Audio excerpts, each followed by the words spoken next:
This is not just a local success, this is a river defense collapse that changes the map in the south. Ukrainian forces have seized four strategic islands as Putin's Dnipro River defensive line has completely collapsed under sustained pressure. Vladimir Putin, who once boasted about holding the river as an impenetrable barrier, is now watching key positions slip away. Hit that subscribe button right now because this channel covers the real story, not the headlines, but the history being made underneath them as Ukraine reclaims initiative on the southern front. When most people think about the war in the south, they picture the wide Dnipro River as a natural moat dividing Ukrainian and Russian forces. And yes, that river has been a major obstacle, but underneath the water lies a battlefield of islands, sandbars, and logistics routes that Ukraine has now turned to its advantage. Seizing four strategic islands represents a breakthrough in controlling the estuary and surrounding areas, opening new possibilities for operations and disrupting Russian supply lines. Let me walk you through the logic step by step because once you see it, you cannot unsee it. Russia's river defense relied on fortified positions, artillery dominance, and the natural barrier of the Dnipro to prevent Ukrainian advances. But Ukrainian special forces, Marines, and drone operators have systematically eroded that line.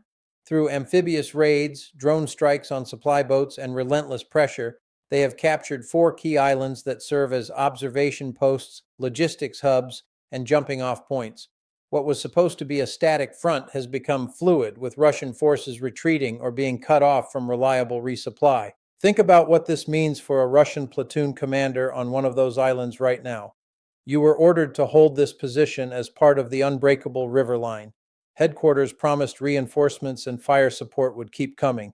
And now Ukrainian forces are landing, your boats are sunk, and your position is untenable. This is the psychological dimension of what Ukraine has achieved, and it is every bit as important as the territorial gains. Nothing erodes defensive will faster than watching your river fortress crumble island by island. To understand why this collapse matters so much at this specific moment, you need to grasp Russia's broader vulnerabilities in the south. The Crimean Bridge and coastal routes remain under pressure. Overland logistics are strained, and now control of key Dnipro islands disrupts Russian ability to monitor and reinforce positions on the left bank. This compounds earlier losses and forces Moscow to divert scarce resources to plug holes along the river. Russia is not helpless. They can attempt counterattacks, reinforce remaining positions, and use artillery to contest the islands. Authoritarian regimes can absorb tactical setbacks and spin them as planned adjustments. But Putin needs to maintain the perception of control over occupied southern territories. Losing islands on the Dnipro undermines that narrative and creates opportunities for Ukraine to expand operations. Now, here is what makes this remarkable about Ukraine. From a position of being largely on the defensive along the river, they have built the capability for successful amphibious and island-seizing operations. This was not luck, it was the result of intelligence work, training, drone support, and the courage of special units operating in extremely difficult conditions. Ukrainian forces continue to adapt and seize the initiative in domains Russia thought they dominated. This success sends a powerful message to the Ukrainian people. For communities near the Dnipro who have lived under the threat of Russian artillery and occupation, for soldiers who have held the right bank for years, this is proof that the tide is turning. The enemy is retreating from strategic ground. Their endurance is producing victories. Morale is a strategic asset, and island seizures like these recharge it. On the Russian home front, the implications are corrosive.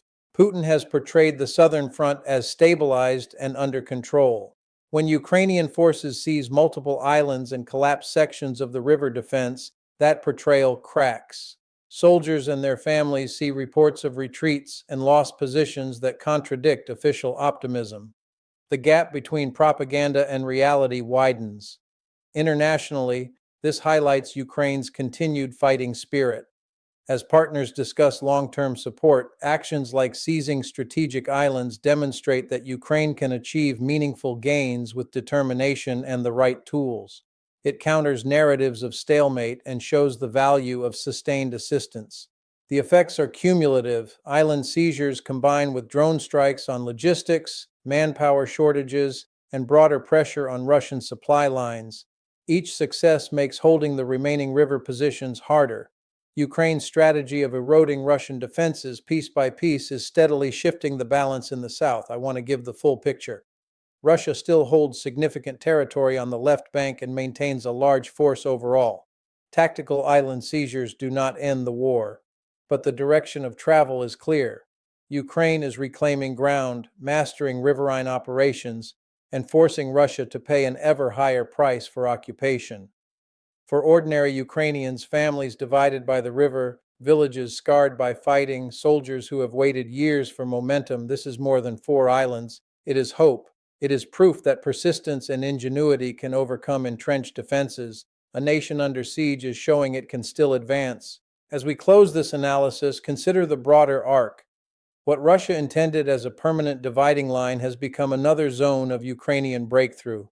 The war that was supposed to deliver quick dominance has become a contest where Ukraine repeatedly finds weaknesses in Russian lines. Putin's river defense has just collapsed, and Ukraine has seized 4 strategic islands. This represents real territorial and psychological gains in the south. It signals Ukraine's growing operational sophistication, and it reminds everyone watching that this fight is dynamic. Kiev is still capable of changing the map. If this analysis helped you see the shifts along the Dnipro, share it with someone who needs the truth beneath the headlines. Hit subscribe for more breakdowns like this every time the front moves. The river line is broken, the islands are taken, and the ripples from this collapse will be felt across the southern front for weeks to come. Stay with us.